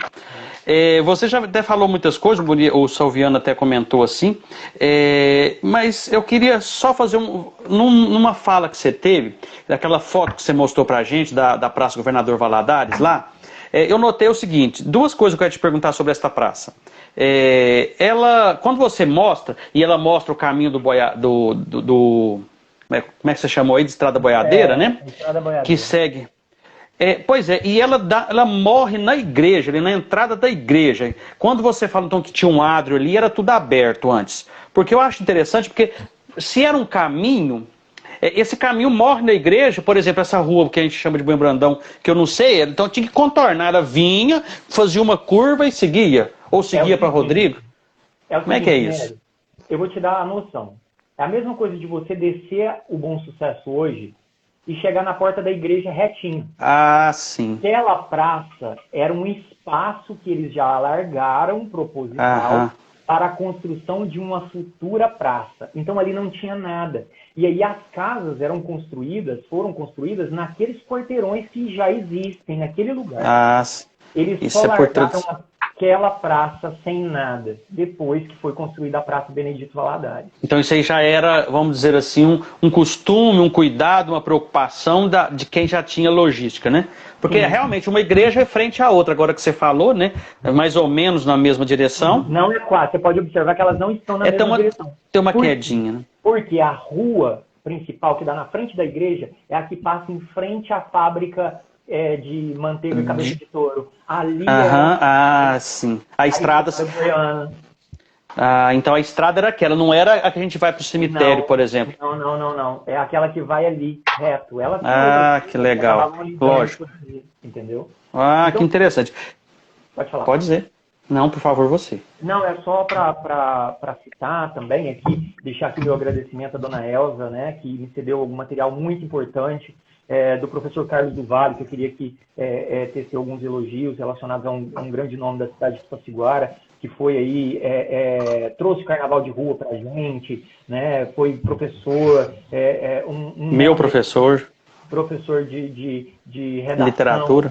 Literatura, é um nome marcante na história de Tupaciguara e que deixa, inclusive esse material aqui é um material que é pertencente à dona Elza, que pertencia a ele. Então, assim, eu estou agradecendo, porque é um grande nome que realmente a gente tem que citar, que foi muito importante para a cultura do município. Então, esses documentos que nós vamos... Inclusive, essa foto aqui, eu não tinha tido acesso a ela, eu tive acesso ontem. Que legal. Já é uma nova fonte para eu ter uma análise, uma pesquisa aqui. Eu me lembro de eu e o Juliano, um abraço aí pro meu amigo Juliano, que a gente já trabalhou muito junto aí na área da cultura, a gente com lupa, né, procurando assim alguns detalhes nas fotografias para a gente poder fazer a comparação do tempo, de quando era a construção de cada residência. E um dia a gente encontrou uma foto histórica bacana da Igreja Matriz, que estava bem distante, mas com a lupa a gente conseguiu. É um outro ponto aí. Fora cartas de alforria que eu encontrei no cartório também. Teve um outro episódio histórico que foi quando a gente foi lá no povoado do Mato Grosso, porque só sobrou o cemitério. Só o cemitério. E a gente encontrou lá a Pedra d'Ara. A Pedra d'Ara é a pedra de fundação da cidade, só que ela é feita... ela é colocada embaixo da igreja. Na época, a igreja Nossa Senhora da Conceição. E a igreja não existe mais. E nós encontramos a Pedra d'Ara, retiramos a Pedra d'Ara lá com a autorização do proprietário, e hoje a Pedra d'Ara do antigo povoado do Mato Grosso está lá no jardim do museu. Segundo o relato, o povoado do Mato Grosso sumiu depois de uma praga lançada por um padre lá na região. Eu sei de uma história dessa, vai ficar para uma próxima, hein? Ô Muriel, mas deixa eu te perguntar algumas coisas com relação a esse documento, mas principalmente pensando na literatura que existe, porque hoje você deve ter visto no nosso perfil do Literaturas Casa Plural, uma forma de nós homenagearmos a nossa cidade foi lembrar, relembrar e até mesmo registrar alguns livros de tupaciguarenses ou de pessoas que escreveram sobre a nossa Tupaciguara. A gente conhece uma série de livros aí, que não é tão longa, mas é uma série de livros que contam, como você bem disse, né? Fragmentos das histórias, fragmentos das suas famílias, e nesses fragmentos aí acaba registrado de alguma forma, isso fica, né? Eu queria te perguntar, Eu acho que você deve ter visto, né, os livros que nós citamos lá, mas senão isso não é o relevante, né? Eu te perguntaria, são realmente tão poucos assim? Você conhece mais alguns livros que contam, que relatam de tupaciguarenses ou da história de Tupaciguara? Você tem história sobre isso aí para contar pra gente? Nério, é o seguinte, infelizmente a gente tem muito pouca publicação relacionada à história do município. E eu vou me incluir nisso daí, porque eu tenho publicações acadêmicas, né? Muitos trabalhos, muita coisa minha que está aqui. Eu digo hoje que a minha maior contribuição hoje para a cidade de Tupaciguara como historiador não é mais só textual, a minha contribuição é fotográfica, por causa dos meus trabalhos fotográficos, porque surge uma rua nova, eu vou lá e fotografo. Surge um bairro novo, eu vou lá e fotografo. Como é? Sabe por quê? Porque eu quero que as pessoas do futuro saibam como era a cidade que eu vivi. E isso é, como um historiador, para deixar os vestígios para que as pessoas Posteridade tenham essa oportunidade de entender como foi a transformação e como a cidade se transformou, né? E como ela também me transformou. Então, a gente tem muito poucos livros, mas os que tem são muito significativos. Muitos deles, né, de memórias familiares, a gente pode aí citar um dos clássicos da história de Tupaciguara, o Bar Glória, né? Não só o Bar Glória, do senhor Elias Mamed, que escreveu a Serra do Douradinho, que escreveu o Mangioro, tudo cheio, recheado de elementos, de vivências, de hábitos, de identidade de uma época, de um povo, que contribui muito na elaboração e no entendimento do passado do município. São textos muito importantes do senhor Adolfo sobre a história do espiritismo, né? E inúmeros outros, né? Em Ciências de Tupaciguara, o Tupaciguara para Principiantes, do Dennis Kent, né? Que era do Rubens Paulino. Então, assim, Duas Vidas e um Ideal, que inclusive você participou do professor Jarbas, eu também tive uma contribuição ali na escrita, uma participação simples na produção daquele livro, mas são de riquezas, né? de riquezas de moralidade, de momentos e de vivências da população de Tupaciguara, e que muita coisa ali a gente vê o tempo e a gente vê as pessoas no tempo. Né? Na verdade, a gente vê as pessoas no tempo e no lugar, né? No caso, a cidade de Tupaciguara. Muriel, e é importante essa fala sua, porque a gente fica pensando assim, o meu papel talvez é de puxar para a literatura, mas eu percebo uma necessidade que é humana desse registro. E muitas vezes há o registro na figura de um livro como esse que você citou, e eu não vou citar nenhum, porque eu vou tentar não me esquecer dos que não teve acesso, mas que as pessoas que tenham esses livros pensem sobre isso. Porque às vezes, e eu não quero citar, mas eu sou quase obrigado a citar, nós procurando os livros para colocar lá naquela postagem, é tudo de memória. A gente lembra do fulano, mas fulano é daqui? Não, fulano não é. Então teve uma pesquisa meio que em uma semana para a gente preparar esta postagem, e eu sabendo de alguns livros, eu não tenho os livros. Então, não tenho, sei que existe, sei talvez o nome, mas eu não tinha a foto, então a gente não poderia postar, nós que fizemos, não fui só eu, claro.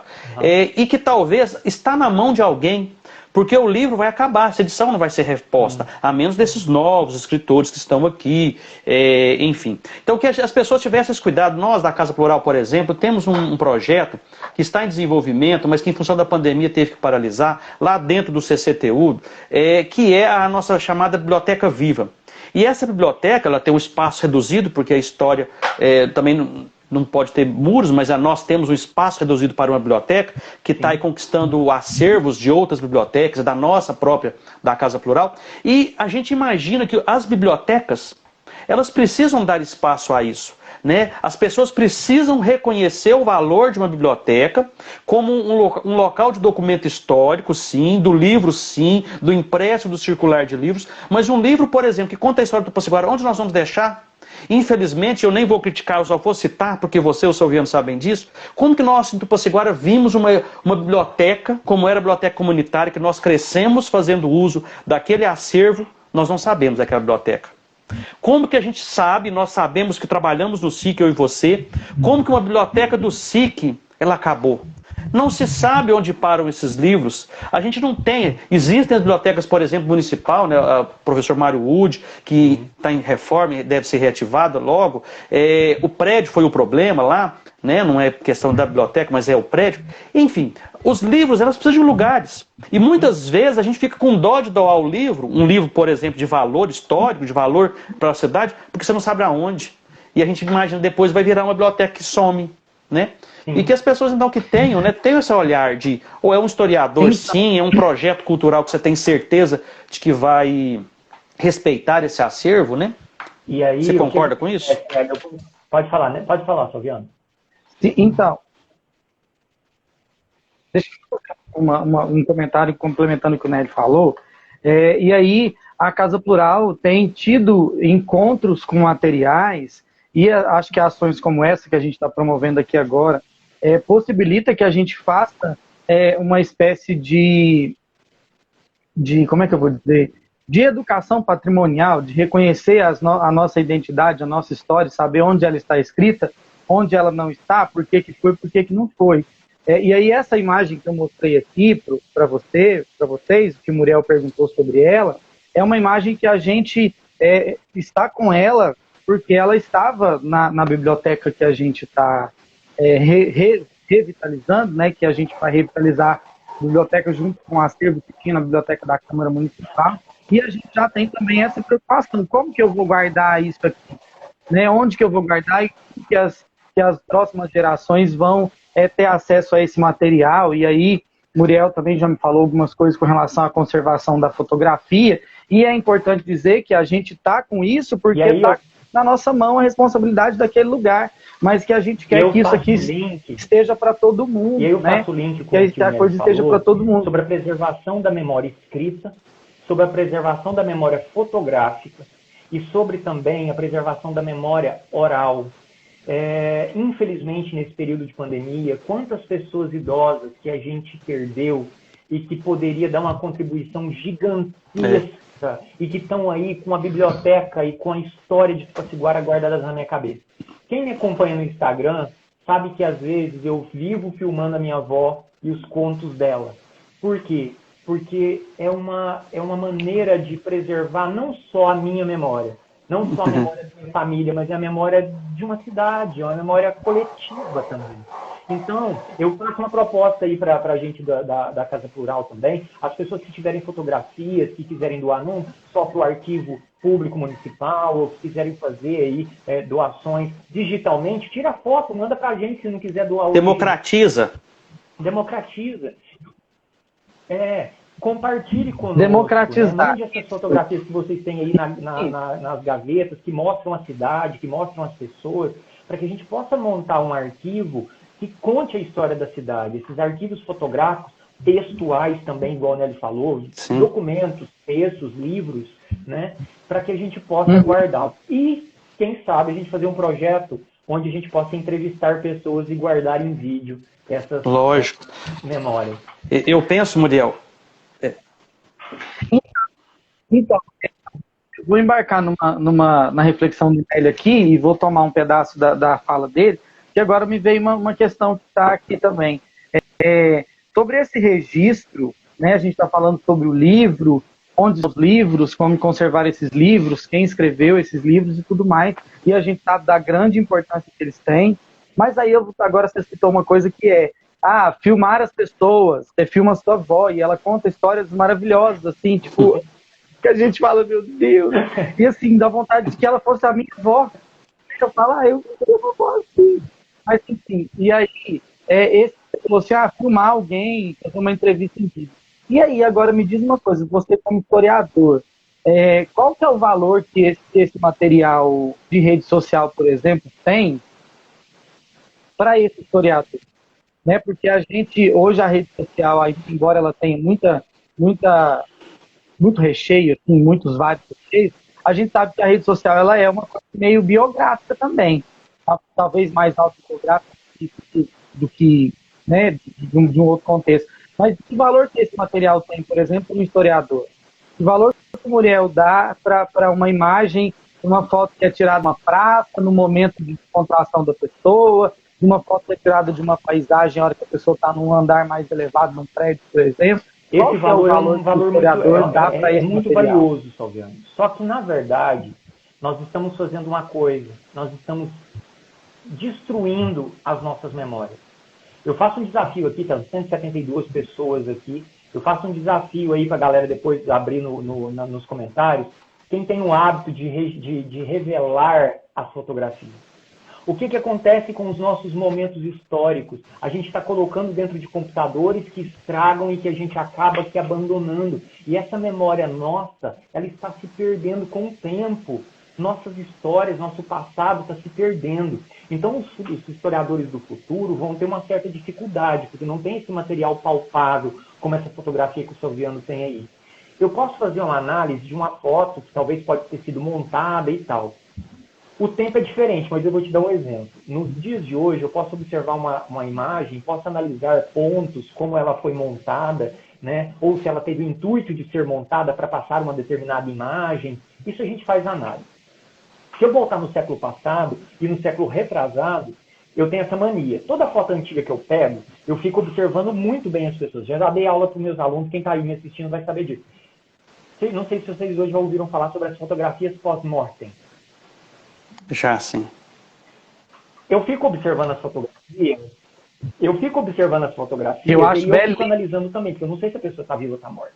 Porque as fotos de pós-mortem, que era muito comum, né, nos Estados Unidos, em várias partes do mundo, no Brasil tem algumas também. Então a gente tem que ficar analisando para ver se aquilo era uma fotografia montada por um determinado momento, ou se aquilo era a pessoa está viva ou está morta. Foto mesmo.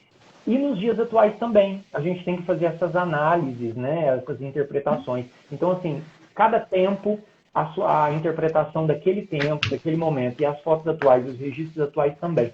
Lembrando, galera, vamos registrar aí, mandar revelar as fotografias e guardar em casa para o futuro. É porque, engraçado, Muriel. Gente, se você não quiser revelar, manda pro Muriel, que ele revela Porque tudo. uma coisa é revelar lá no profissional e outra coisa é a nossa impressora. Ela não dá conta de segurar muitos anos, igual, por exemplo, essas que aqui estão. O papel não adianta, né? Uma qualidade, não adianta. Tem que ser, não é só no papel. Tem que ser no fotográfico profissional. Ô, Muriel, infelizmente assim, o tempo ruge, né? Como dizia. Mas então, para a gente tentar pensar no finalmente, porque o nosso tempo também da live vai terminar, eu vou te fazer duas perguntas em uma só, e você fala o tempo, que é muito melhor você falando do que eu perguntando. De toda forma, Muriel, a minha fala é de quem gosta do livro. Então, quando vem para um momento histórico, como é o caso de agora, falar sobre a história, eu quero falar sobre o livro. Nosso amigo Muriel está perdendo o sinal, gente. Não, Muriel, deu certo? Normal, porque deu uma... Não, tá beleza. Normal. É para pensar, né?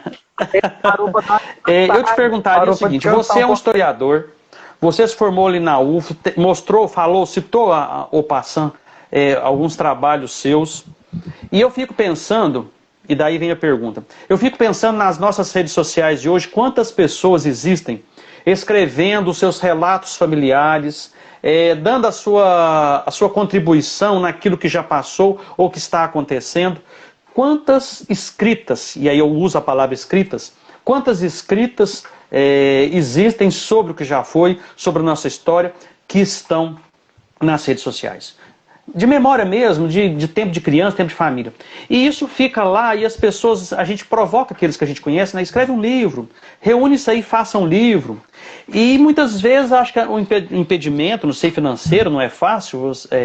Eu vivi isso em 2 momentos aqui com um livro sobre Tupaciguara. Se a pessoa não tiver dinheiro, não banca, não tem jeito, né? O do Jarbas foi assim, o doutor Adolfo foi assim, tinha que ter dinheiro. E aí eu te provoco. Você reconhece o valor desse registro desses livros? E sim, imagino que sim. E os seus? Cadê seus livros? Porque academicamente falando, você tem suas publicações. Cadê o livro da história de Tupaciguara? Eu tive a oportunidade de ler a sua monografia de encerramento de curso da UF, depois do seu mestrado. E a história está lá, você nos conta, está documentado. Cadê o livro? Então... Deixa eu continuar perguntando. Que dia que você vai escrever um livro sobre tudo isso que você sabe sobre... Gente, é o seguinte. Para que a gente possa ler livro. Vocês me Provocamos, hein? abraçar agora, vocês me provocaram. É o seguinte, eu tenho 2 trabalhos acadêmicos, né? Um é intitulado Olhares sobre Tupaciguara, de 1920 a 1960, de Sonho Rural e Ideal de Progresso. Eu apresentei ele em 2009. E o de 2017 foi o Tupaciguara em Imagens do Despertar da Cidade para a Modernidade, que eu falo um pouco sobre essa transformação urbana e da arquitetura moderna. Esse último trabalho ele foi apresentado num colóquio pela UFO Brasil-Portugal, e também ele foi aprovado em 2014 para ser apresentado na Universidade do México, só que infelizmente em 2014 eu ia apresentar esse trabalho lá no México, mas eu tive o câncer que me impediu de fazer a viagem, infelizmente não pude participar. Além desses, vários outros textos que eu tenho e tal, e tá aqui, né, o trabalho pronto, a gente fala que é o trabalho parido, né, a gente faz o trabalho. Então tá aqui, né, o Tupaciguara em Mais, Despertar para a Modernidade. Eu tenho muita vontade de fazer com que esses textos e esses trabalhos que eu tenho virem realmente uma contribuição para Tupaciguara. Eu tenho muita vontade, mas assim, a questão financeira, as burocracias que a gente sabe que pode. Esses dias eu estava conversando com um amigo também sobre isso, o Juliano está aí, deve estar na live, ele sabe disso que a gente já tinha conversado, agora o Nélio está aí também, o Salviano está aí também. Eu tenho muita vontade, sabe? Eu tenho muita vontade porque é muito material, é muita fotografia, não só do passado, quanto também do presente. Porque o Salviano que viaja comigo, às vezes, com escola, ele sabe o tanto que eu fotografo. Cada viagem é quase 3.000, 4.000 fotos. Ele sabe disso. Então, assim, eu fotografo muito a cidade. Eu deixo muito registro. Então, eu tenho fotografias tanto do passado quanto do presente que são, assim, ricas e que podem contribuir para futuros livros, exposições e assim por diante. Eu já vou levantar uma hashtag aqui, então, ó. Já vamos pensar num financiamento coletivo para a gente fazer esses livros do Muriel virar realidade. A gente faz uma campanha, faz um prazo, faz um valor de doação da galera e a gente faz um financiamento coletivo, a gente bota esse livro do Muriel para rodar. Porque eu sinto que eu tenho vontade, às vezes, e aí vou contar uma coisa que eu fiz para o Muriel, não sei se ele sabe, ele me mandou algumas imagens essa semana para eu fazer o cartaz dessa live, e aí eu falei, essas imagens dão uma aula.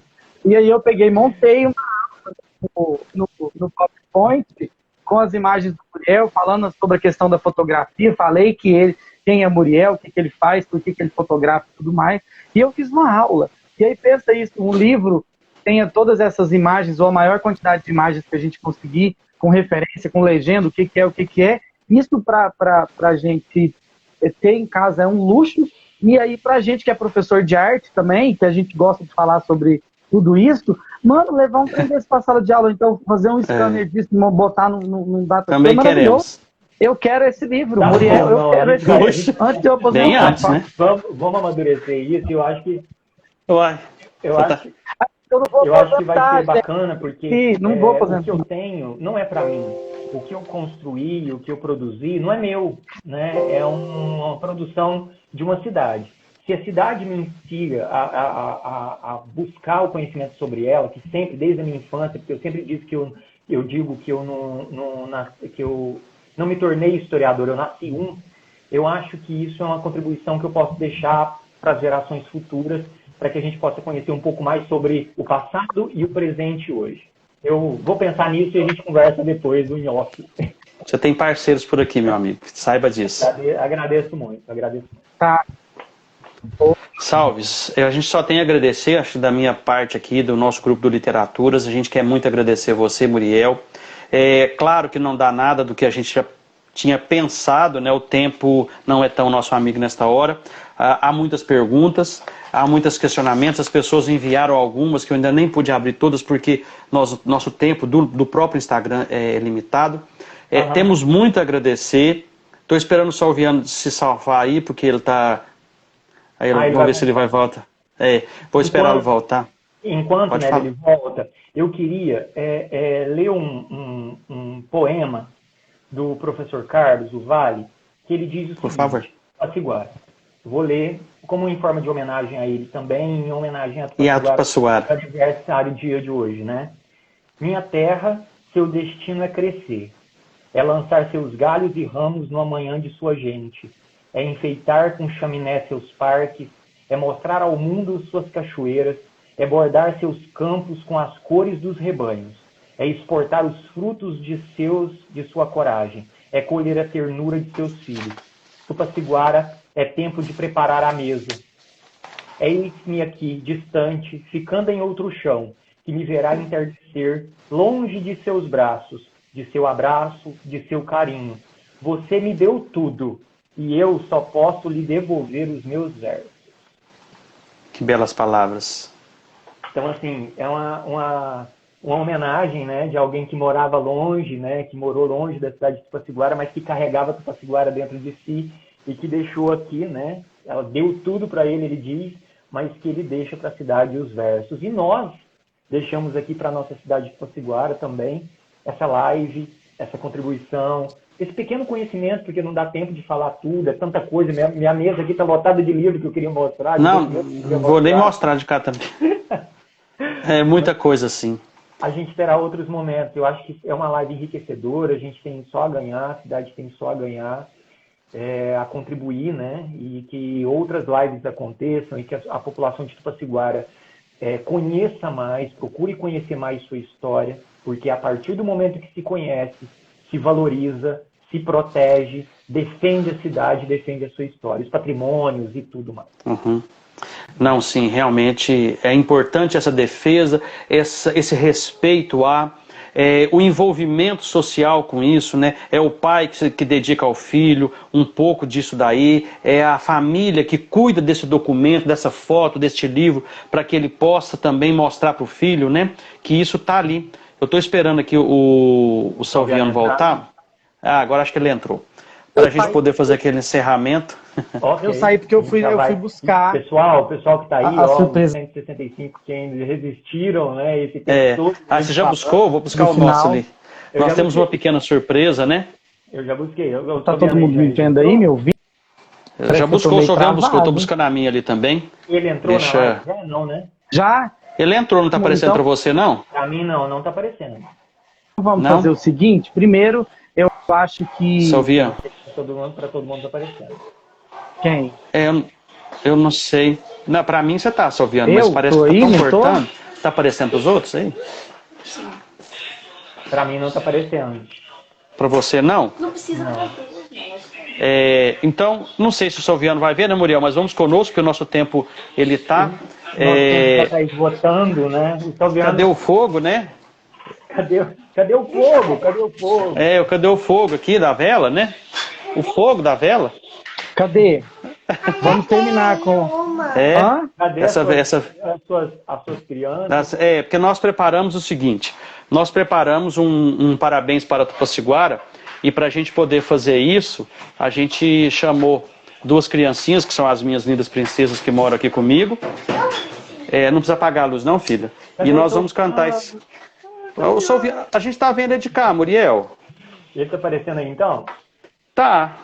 E nós preparamos um bolo, olha aqui. Peguei nele. E a gente vai deixar nossas princesas se enquadrem aí, Maria Clara e Maria Cecília, e elas vão cantar o parabéns para Tupaciguara. Não precisa pegar ela, filho? Aí em casa, vamos cantar aí, ó, o futuro de Tupaciguara, né? Vamos então, a gente pode cantar o parabéns aqui? Puxa, meninas. Pode dar ela. Vamos, Maria Clara. 1, 2. Parabéns nessa data querida. Muita felicidade. Muitos anos de vida. Parabéns pra você nessa data querida. Vamos lá, o Salviano tá entrando aí, Salviano. Viva Tupaciguara! Muito viva! Viva Tupaciguara! Gente, nós agradecemos. Tupaciguara é muito para nós. Valeu, pessoal. Um abraço. Valeu, gente. Um abraço para todos vocês. Beijos. Beijos.